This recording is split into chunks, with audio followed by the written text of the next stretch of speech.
परम पूज्य स्वामी श्री राम सुखदास जी महाराज से साधकों के कुछ प्रश्न, कुछ जिज्ञासाएं, जिन्हें श्रवण कर हम आप सतत निरंतर 24 घंटे इस राम नाम के अनुराग को प्राप्त कर सकते हैं, निरंतर नाम की जपना लगा सकते हैं। आइए श्रवण कीजिए और लाभ उठाइए। पूज्य महाराज श्री से एक साधक की जिज्ञासा। आप कहते हैं महाराज, अभिमान शरणागति में बाधक है, पर अभिमान मन से निकले कैसे? पूज्य स्वामी जी समाधान देते हुए कहते हैं, जब कभी अपने में अभिमान दिखे तो हे नाथ, हे मेरे नाथ, पुकारो तो जैसे दूध उफनता हो तो ठंडा पानी डालने से चट बैठ जाता है, ऐसे ही परमात्मा को पुकारने से अभिमान ठंडा पड़ जाएगा, बैठ जाएगा, धीरे धीरे समाप्त हो जाएगा।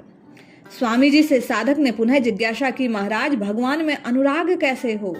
पूज्य स्वामी जी कहते हैं, इस प्रश्न को हरदम मन में रखो, इसको भूलो मत, केवल इसको याद रखो, बार बार कहते रहो, हे नाथ आप में अनुराग हो जाए।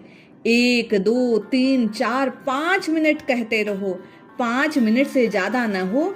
5 मिनट से ज्यादा हो जाए तो एक समय भोजन मत करो। यदि 5 मिनट आप ये बात हृदय में ना ला पाए कि मेरा परमात्मा में अनुराग हो जाए, तो स्वयं को दंड दें, ऐसा स्वामी जी की कहना है। भगवान के चरणों के शरण होकर केवल हे नाथ कह दो। 5 मिनट से ज्यादा देरी न हो।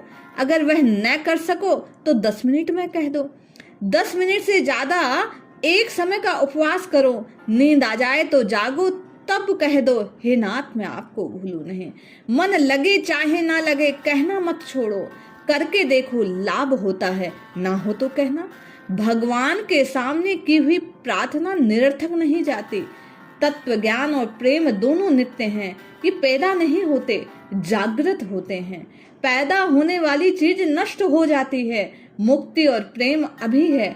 संपूर्ण जीवों की मुक्ति स्वतः स्वाभाविक है, प्रेम भी सब में है, पर वह अभी आसक्ति के रूप में है।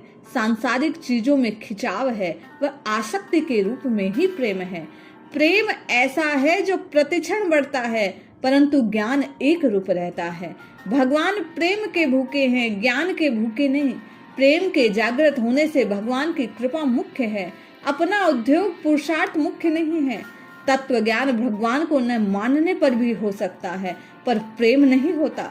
तत्व ज्ञान होना भी उन्नति है, पर प्रेम होना सार्वभौम उन्नति है।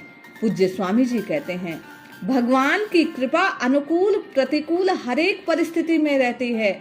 हमारा आदर हो तो भगवान की कृपा है, निरादर हो तो भगवान की कृपा है। हमारी महिमा हो, लोग हमें अच्छा समझे तो भगवान की कृपा, लोग हमारा तिरस्कार करे, अपमान करे तो भी भगवान की कृपा।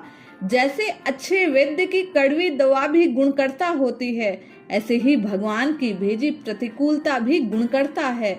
हर एक परिस्थिति में भगवान की कृपा को मान, तब प्रेम प्रकट होता है। अनुकूलता हो प्रतिकूलता हो, भीतर से हरदम हे नाथ, हे नाथ, हे नाथ मैं आपको भूलू नहीं, ये कहते रहो। प्रेम जागृत करना हो तो अपने स्वार्थ और अभिमान का त्याग कर दूसरे के हित की चेष्टा करनी चाहिए। संपूर्ण जीवों के हित की भावना होने पर भगवान में प्रेम होता है।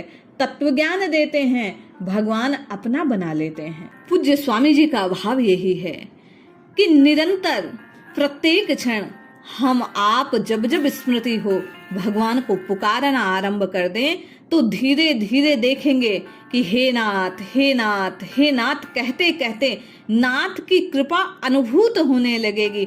हमें प्रतिक्षण प्रभु का प्रेम अनुराग उत्पन्न हो जाएगा। साधक ने पुनः जिज्ञासा रखी, महाराज संसार का संबंध तो नहीं छूटा, पर सत्संग सुनने से क्या हमारा कल्याण हो जाएगा? पूज्य स्वामी जी कहते हैं, केवल सत्संग सुनने से कल्याण नहीं होगा, जो सुना है उसके अनुसार अपना जीवन बनाओ। गीता में भी कहा गया, जैसा सुना है उसके परायण होने से, उसके अनुसार आचरण करने से कल्याण होगा। आपको सत्संग में कोई बात अच्छी लगती है तो उसको सुनकर आप छोड़ देते हो, ये छोड़ने की आदत बड़ी खराब है, जिससे लाभ नहीं होता। साधक ने दुविधा प्रकट करते हुए कहा, महाराज सत्संग में तो याद रहता है हम भगवान के हैं, पर घर जाते हैं भूल जाते हैं। पूज्य स्वामी जी कहते हैं, भूल जाते हो इसका अर्थ हुआ आपको इस बात की गरज नहीं। रोगी आदमी क्या दवाई भूल सकता है? मुफ्त में बातें मिलती है, मुफ्त में सुनते हो, घर का पैसा कुछ लगा नहीं इसलिए भूल जाते हो। बातों का पैसा लगे तब याद रहती है। अगर आप अपने को सर्वथा भगवान का ही मान ले तो कुछ बाकी नहीं रहेगा। जड़ता आपके पास आ नहीं सकती, पूर्णता हो जाएगी, कोई कमी नहीं रहेगी। आप द्वैत, अद्वैत, विशिष्टाद्वैत, शुद्धाद्वैत आदि कुछ भी मानो, हम हैं परमात्मा के। संसार की सुख लोलुपता ही बाधक है, सुख का कोरा वहम है। इतिहास में एक भी आदमी ऐसा नहीं बता सकते जिसको संसार में सुख मिल गया हो। पूज्य स्वामी जी चेताते हुए, समझाते हुए कहते हैं, संसार में कोई भी चीज चाहना मात्र से नहीं मिलती, पर भगवान चाहना मात्र से मिलते हैं। कारण यह है कि भगवान प्राप्त हैं। जिसका आपको त्याग करना है वह निरंतर आपका त्याग कर रहा है, जिसको आप प्राप्त करना चाहते हैं वह निरंतर प्राप्त है। जिसके आप अंश हो उसी की प्राप्ति आप नहीं करना चाहते, फिर इससे बढ़िया और कौन सा काम करना बाकी है? इसलिए पुकारो तो लाभ होगा।